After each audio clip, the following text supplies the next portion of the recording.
This new bill in Austin, what major changes are we looking at in terms of regulating what you are allowed to do as a border agent?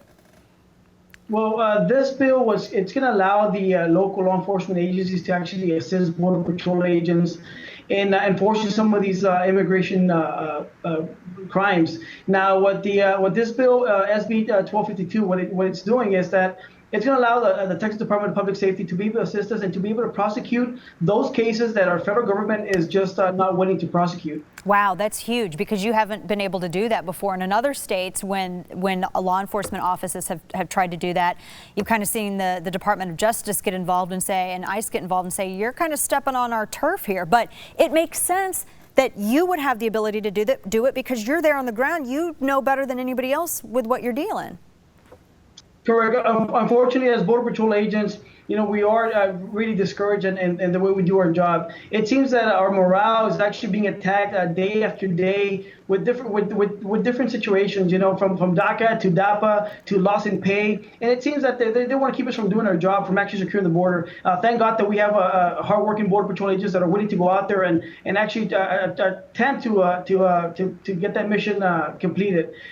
We do have Border Patrol agents that try very hard every day, regardless of these attacks on them. And I know it's also really dangerous what you do. When we were down there some months ago, earlier, I know that border agents had been in an area where 50 cal had been fired across the Rio in their direction. And then I was reading another article where projectiles and rocks were thrown at agents by members of the drug cartel that are making money by funneling people over. It gets incredibly dangerous, and it's made even more so because until this bill came along, you're not looked at as a deterrent because you're not able to really do anything about it.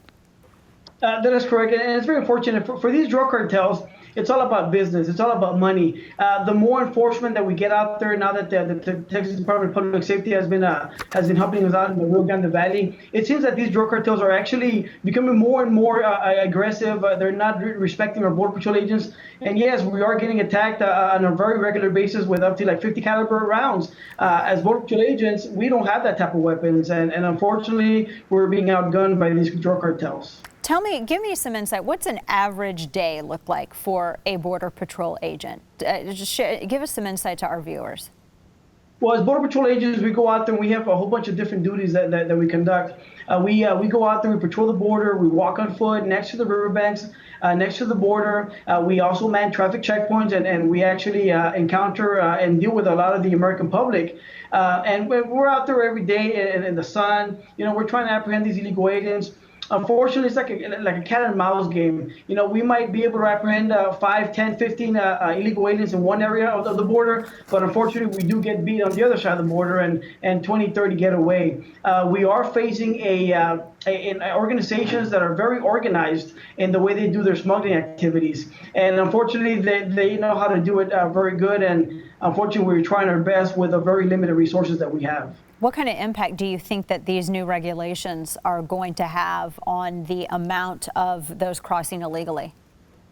Well, with this regulation and allowing our Border Patrol agents to do their job, and allowing Texas Department of Public Safety and those police officers assisting the Border Patrol agents in doing our job, well, it's going to send a very strong message to those drug cartels. And that message is going to be that they cannot be conducting their illegal business in the state of Texas. If they want to conduct alien smuggling business in the state of Texas, we're not going to allow them. And they're going to have to go to these other states that are not being as proactive as the state of Texas.